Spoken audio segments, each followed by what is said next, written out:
and welcome back to my channel, Tomcat Stitchery. I'm Whitney, and today I'm sharing with you my crazy suit. My suit of many colors, if you will. I made this suit back in March, actually. This was my very first blog post for Minerva Crafts. My very first, I work with their blogger network, in case you're... Are you coming? Sorry, my little follow-along partner here. I left the room. Came down to film. She was looking for me. My shadow. So Minerva Crafts, they have a team of bloggers that work for them. You get fabric in return for the work of providing a blog post, sewing up a garment, taking the pictures, and that kind of thing for them. And it goes onto their blog. So this was my very first project that I worked for with them. And I'm gonna show a picture of my inspiration post, just so you don't think I'm so out of my head, like what in the world was she doing? But Zendaya, is it Zendaya? Zendaya. I think it's Zendaya.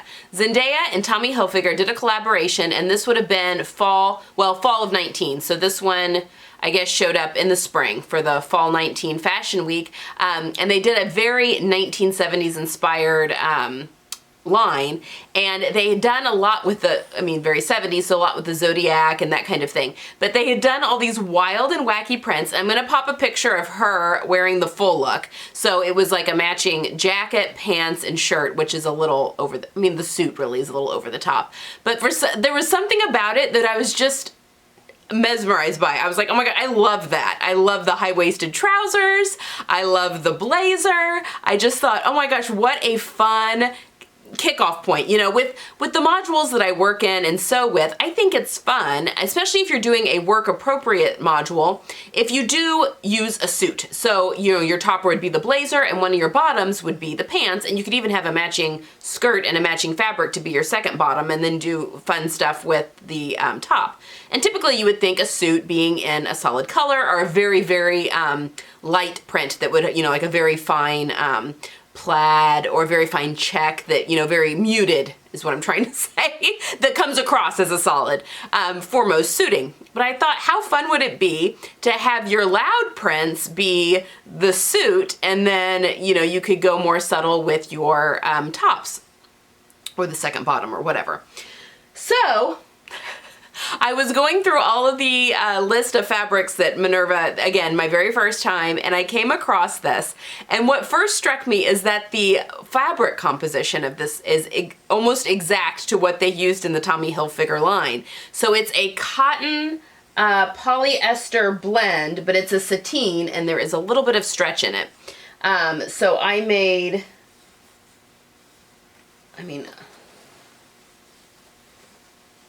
I'm thinking, I made this back in March. So anyway, I made this suit, and it is the wackiest thing you're ever gonna see. I mean, look at that print. It literally has animal prints. We've got a bajillion different, I would say animal prints. I mean, what are you? There's like a little bit of a floral going on in there. But the colors are, it's a chocolate brown, and then it's got some of the yellow and the pink and a little bit of orange, and there's some green in there as well. You know, pretty much everything but blue.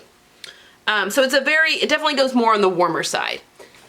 So I made the Jasika blazer, and this was also my first try at the Jasika, and I love the way this jacket fits me. I'm gonna be making myself a more traditional Jasika, and it's what made my mom fall in love with the Jasika too, and made her want the black one that I'm making. But I did all the traditional. I did the, you can hardly see it, but I did the welt pockets with the flaps at the bottom. I did the welt breast pocket up there. Again, you can hardly see, which actually, if you're making your blazer for the first time, I highly recommend a busy pattern, because you can't see your top stitching at all, or any of your welt pockets if they go a little wonky. Can't tell. Although this was a very easy fabric to work with. I feel good about my technique and everything. This was a joy. This actually pattern was so much fun to make. I highly recommend the Jasika. But I had this brown lining fabric, and I think it's an acetate in my stash that I used for the lining, and it's all of my pocketing. And then for the pants, I went with Simplicity. This is actually the first time, I'm trying to see if there's fabric has stretch in it. It's got a little bit of stretch. yeah, there's a little give in there. Sorry. But I made the Simplicity 8056. And if you recall, I actually have a sew-along for this pattern because I made them in a yellow wool, which actually needs to be dry cleaned. I need to get those back out now that the weather's cooling down again. They need to go to the dry cleaners, but then I can put those back in rotation. But I made the full-length pair for this pair of pants, and for the sew-along, I did the cropped pair. So they're, like view B is the sew-along, if you can even see. So it's like an ankle, like a little above my ankle, cropped. And then these are full-length, intended to be worn with heels.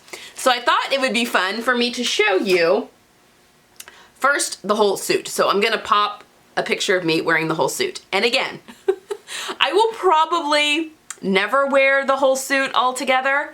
This was one of those projects though that just, the picture grabbed me. I just loved the inspiration picture.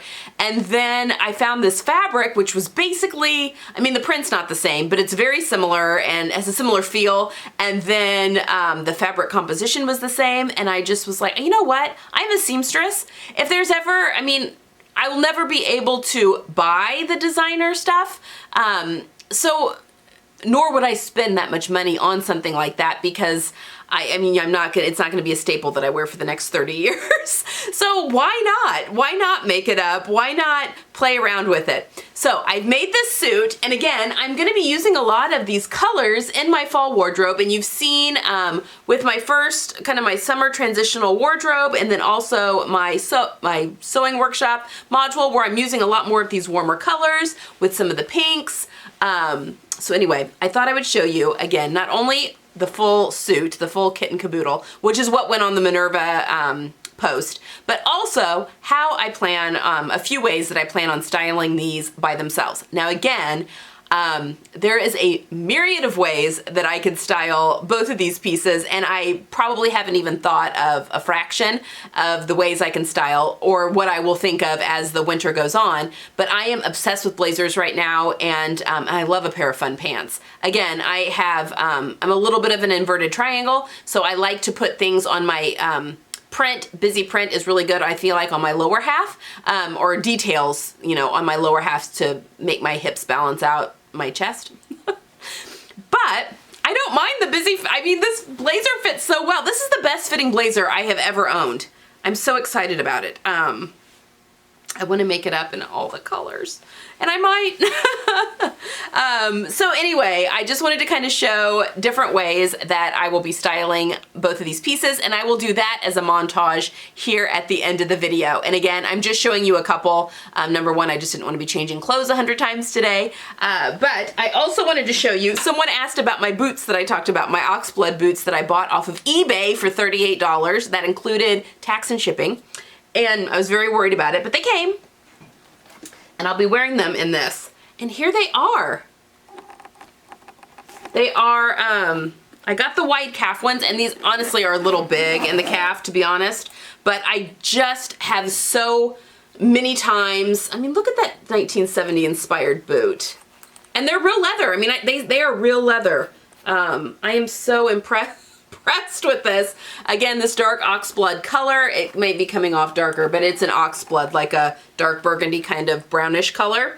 But I went with the extended calf because I do have shapely calves, and a lot of times with regular knee-high boots, that I can't get them zipped up, or it feels like I have like a compression sock on by the time I do get it zipped up. So I went with the extended calf, and I just think they're gonna be a lot more comfortable. And again, for less than 40 bucks, I mean, this could turn me into an eBay junkie. I feel like I need to watch that a little bit. But those are my new boots. They're gonna get a ton of wear this fall and winter. They already, I mean, as soon as the weather cools down, which is supposed to this week, yay. But they're gonna be getting a lot of wear here in Indiana.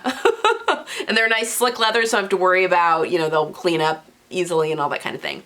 All right, so that's all I've got for today. Again, I'll be showing the montage on how I'm gonna style this, both the jacket and the pants separately. Next week, I had mentioned that I was going to start doing some sew the look kind of type videos of the inspiration posts that I showed you a couple weeks ago, where I picked 10 looks from Pinterest and then paired patterns with them. I'm gonna be kind of sewing through some of those. And I already own some of the pieces in those looks, but I'm gonna be kind of sewing through those looks and adding where I needed to add, and then doing each look will have its own video, but then at the end kind of showing you how those fit into my whole module concept, so that I'm not just making this top to make this look. You know, this top can also go in, you know, with this look, and, you know, with this pair of pants from this look, and how I'm kind of doing that as well. So there'll be kind of a giant module at the very end of all 10 of these looks, and maybe with a few other pieces thrown in. But that's kind of my plans for the fall. And again, I'd mentioned I am gonna add a third day, but it's probably gonna be mid to late October. I'm just waiting on a overhead tripod so that I can film sew-alongs a little bit better. But I'm either gonna be, I haven't decided yet if I'm gonna do Saturday or Sunday, but there'll hopefully be sew-alongs up hopefully every Saturday or Sunday. I'll pick one day and it'll be that day every time. Probably Sunday, since I release a video on Friday. It'll probably be on Sundays where I have a sew-along video. So if you want to watch them, that's great. They'll be there, and if that's not your jam, then you can still get the videos, the normal videos on Tuesdays and Fridays. Okay, that's all I've got for today. I hope you guys have a wonderful weekend. My kids turn 13 this weekend, so pray for me. It's a big weekend. We're just doing stuff with family this weekend. They're gonna do not really a party, but they're gonna, you know, do something fun separately, but with their friends next weekend. We have no soccer games next weekend. So it's a perfect time to get together with some friends for a few hours and kind of each have their separate birthday cakes and celebrate that way. So anyway, that's what I've got going on this weekend. I hope you guys get some sewing in, and I will see you guys on Tuesday. Bye!